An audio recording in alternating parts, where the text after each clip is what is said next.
बहुत सीरियस विषय है जो आज हम इलेक्शन कमीशन के सामने हमने रखा, और ये विषय जो है हमारे सैनिकों के बारे में।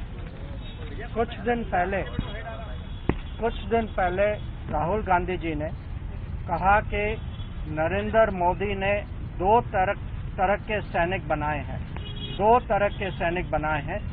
एक गरीब का बेटा, दलित, आदिवासी, पिछड़े वर्ग का बेटा, सामान्य जाति का गरीब परिवारों का बेटा, अल्पसंख्यक का बेटा, और दूसरा जो अमीर घर का बेटा होगा। ये झूठ है।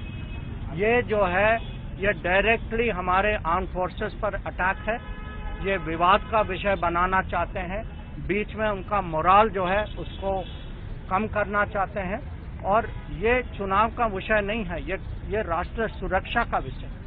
ये अगर चुनाव के दौरान आर्मी पे अटैक होती है, वही आर्मी जो आज हमारी सीमा पे डिप्लॉय हो चुकी है, जो चाइनीज फोर्सेस के खिलाफ देश की सुरक्षा के लिए अपना पूरा बल लगा रही है, वहाँ जो आतंकवाद के खिलाफ पाकिस्तान बॉर्डर पे खड़ी है, अगर आप उस समय उनको ऐसे अटैक करते हैं, बिना कारण के अटैक करते हैं, झूठ फैला के अटैक करते हैं और ऐसी चीजें कहते हैं कि अगर इन लोगों का ये शहीद भी हो जाए तो भारत सरकार इनके लिए कुछ नहीं करेगी, तो ये हम बहुत इसको सीरियसली मानते हैं और हमारा अर्ज है इलेक्शन कमीशन को कि इसके बारे में बहुत स्ट्रिक्ट एक्शन ले।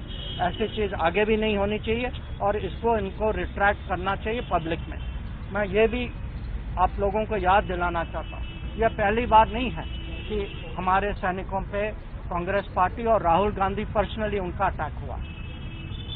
कुछ साल पहले जब हमारे सैनिकों ने अरुणाचल प्रदेश में चाइना का उनके फौज का आगे आने का उन्होंने पुशबैक किया वहां, उस समय राहुल गांधी ने कहा, पार्लियामेंट में कहा कि हमारे सैनिकों की पिटाई हुई है वहां, और ये अपमान हम देखते रहे हैं। जब पालाकोट सर्जिकल स्ट्राइक हुआ तो उस पर प्रश्न चिन्ह उठाए गए, जब हम लोगों ने उरी में सक्सेसफुल एक्शन लिया उस पर भी लोगों ने प्रश्न उठाया, जनरल रावत के खिलाफ बहुत सारी चीजें कही जाती थी। तो ये जो आर्म फोर्सेस के खिलाफ जो अटैक्स हो रही हैं, ये देश के लिए बहुत खतरनाक है, ये हमें कभी इसको बर्दाश्त नहीं करना चाहिए।